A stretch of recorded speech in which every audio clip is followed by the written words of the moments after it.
Good day everyone! Welcome back to my YouTube channel. It's me again, Teacher Jessica.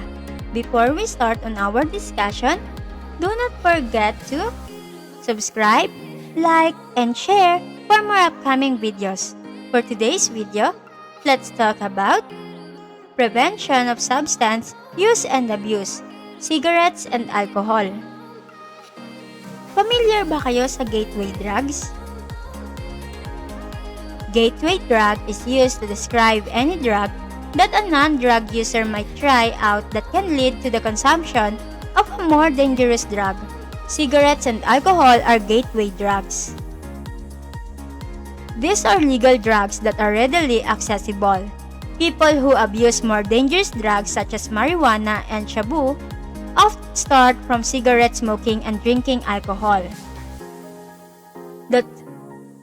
Since cigarettes and alcohol are readily available and generally accepted in our society, many people use them for various purposes. Teenagers are especially vulnerable because they are curious and risk takers. Tobacco is a tall leafy plant originally grown in South and Central America. There are many species of tobacco, but Nicotiana tabacum, or sometimes called common tobacco, is preferred for producing present-day cigarettes. According to the World Health Organization, tobacco smoking and chewing is the second leading cause of death around the world. It is responsible for the death of 1 in 10 adults worldwide, approximately reaching about 5 million deaths in a year. It is estimated that the death toll will rise to 10 million each year by the year of 2020. Here are the chemicals found in tobacco: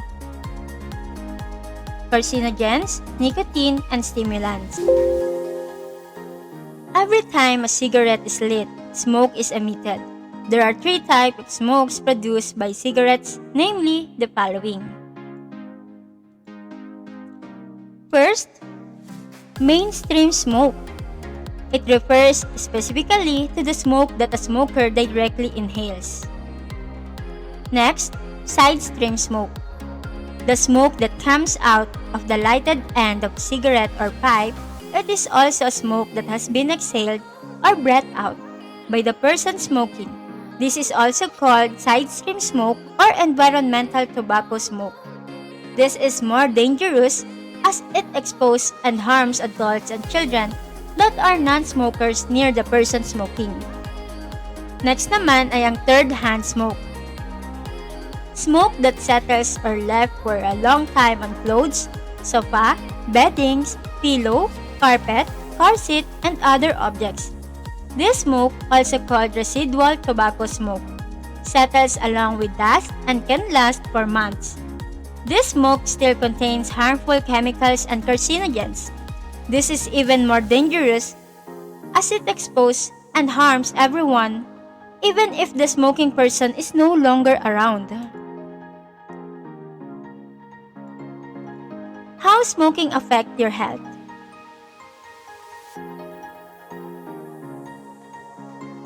Smoking can cause diseases and harms nearly every organ of the body. The illustration above are pictures from cigarette packaging. The Philippines government issued an order on May 24, 2010, which required graphic health warnings on all tobacco packages. This is to discourage smokers and would-be smokers to smoke. The major diseases that is caused by smoking are classified as followed. First, cancer. It refers to diseases where abnormal cells divide out of control and invade other tissues or organs. COPD or chronic obstructive pulmonary disease. It refers to a group of diseases that cause airflow blockage and breathing-related problems. Heart disease. This includes several types of heart conditions and blood vessel disorders. Pregnancy complications. Smoking during pregnancy increases the risk for pregnancy complications, including miscarriage and birth defects. There are major components of cigarette smoke. First, tar. Tar contains most of the cancer-causing and other harmful chemicals found in tobacco smoke. When tobacco smoke is inhaled, the tar can form a sticky layer on the inside of the lungs. This damages the lungs and leads to lung cancer and COPD. Nicotine is the addicting component of cigarette smoke. This is the reason why most cigarette smokers can't quit smoking. Carbon monoxide is a poisonous colorless and odorless gas.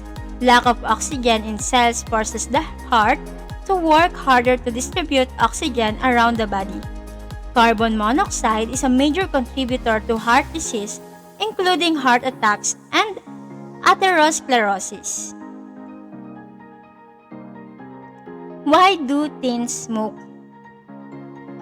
Bakit nga ba na-engage ang mga teenagers sa paninigarilyo? Unang-unang dahilan? Because of curiosity. Curious sila kung ano nga bang feeling pag nanigarilyo sila, ano ba yung mararamdaman nila. Next, to feel good, reduce stress, or to relax. Next, to fit in and to feel older. Control of cigarette smoking. Paano nga ba yan makokontrol? Unang-una, do not let your parents or other adults send you to buy cigarettes. Tell them politely that you are not of legal age to buy cigarettes from your neighbor's sari-sari store. The law does not allow the sale of cigarettes to a minor. Minors who smoke cigarettes often started it as an errand. Ask your parents or other adults at home not to smoke in front of you. Learn to say no. And mean it. Now that you learn the bad effects of cigarette smoking, don't start. This demands a lot of self-discipline. Smoking is not cool. And it is never cool. Aside from the disease you may get from smoking in the long run, early effects of smoking include stained teeth, stained hands, bad breath, and bad odor. Be productive. Learn a hobby or sports, or read a book. Engaging in hobbies and sports are productive ways as a pastime rather than puffing a smoke. Be empowered. And think positive. Next, plan to quit smoking. Make a promise, set a date, and stick to it. Consider your diet. Some foods like meat make cigarettes more satisfying. Others like cheese, fruits, and vegetables make cigarettes taste terrible. So swap your usual humba adobo or burger for a looy, pinakbet, or chop suey instead. Know when you crave cigarettes. Get some support. If friends or family members want to give up, suggest to them that you give up together. There's also support available from your barangay health unit. Get moving or engage in sports. Make non-smoking friends. Keep your hands and mouth busy. Make a list of reasons to quit.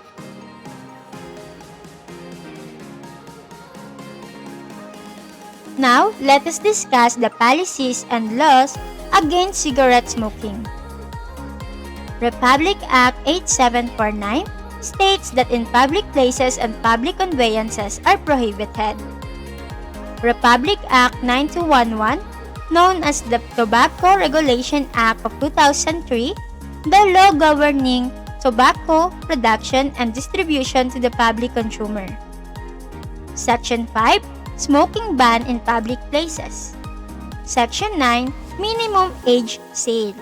Bawal pagbilhan or pagbentahan ang mga minor. Section 10, Sale of Tobacco Products within School Perimeters. Pinagbabawal na magtinda ng mga sigarilyo or any tobacco products na malapit sa paaralan.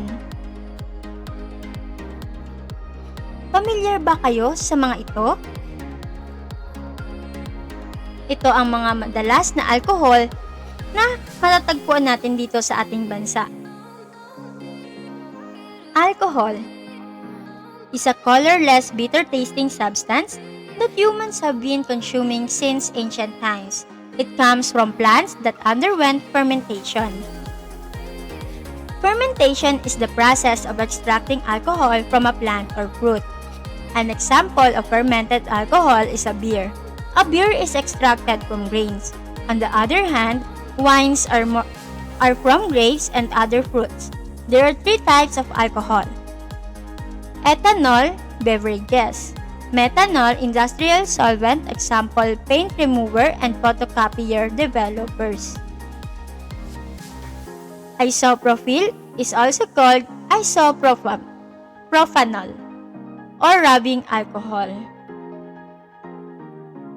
This is what humans consume that intoxicates and alters the nervous system. The alcohol path. Alcohol enters the body first through the mouth. In the liver, alcohol is converted into water and carbon dioxide.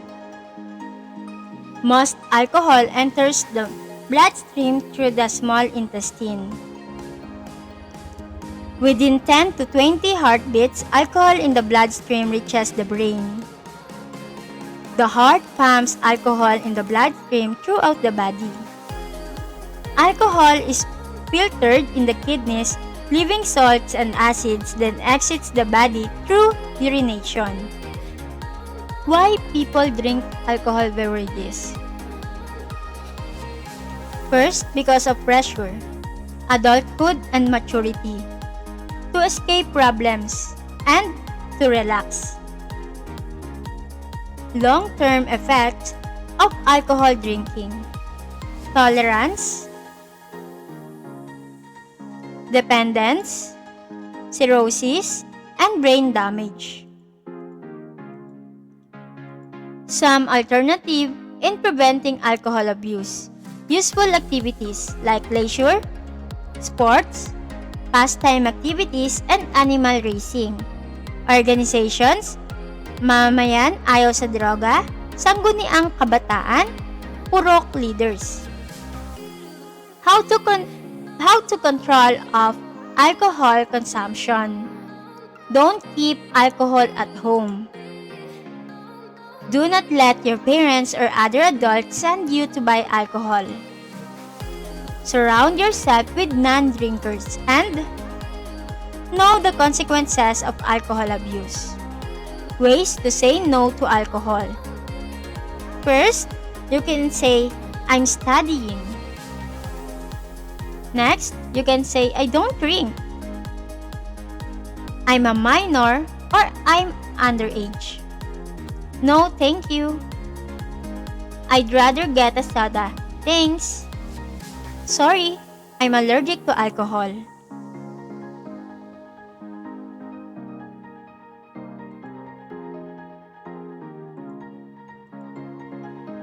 Here are the learning activities and health aid. Learning activity number 1. Answer the following question. Write the correct answer in your mapping notebook.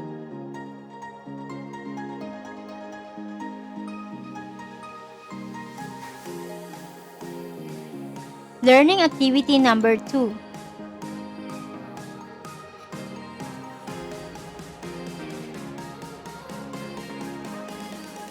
Learning activity number 3.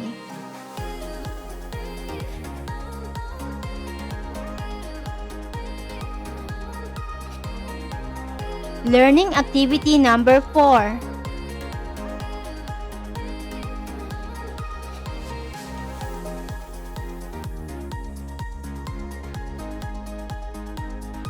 Before we end this discussion, I want to ask you a simple question. What have you learned on this discussion? Type your answer on the comment box below.